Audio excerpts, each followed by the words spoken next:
Hello guys, welcome to my channel. Today in this video I'm going to show you how to install Dell Wi-Fi driver on your Windows 11 computer. Now for this, go to Dell website, that is www.dell.com/support.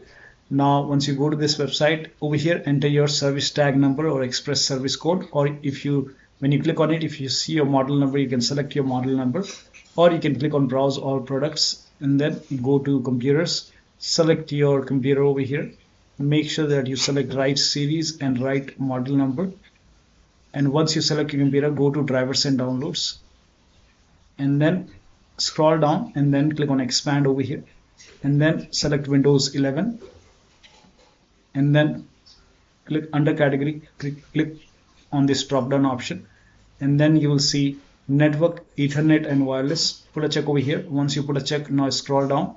Now over here you will see your Wi-Fi driver. Now over here I see killer as well as Intel Wi-Fi driver. So you can just make sure you can make a right click on the start menu and then go to device manager and check which card you have.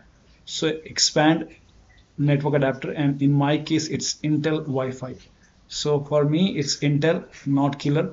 So I will install this Intel Wi-Fi driver, and this is Bluetooth. So this is the right one for me. If you have killer wireless, you can just download the killer one. I have Intel, so I will download the Intel one and then click on download, and then once the download is complete, run the exe file. Now click on it, click on yes to allow, click on install.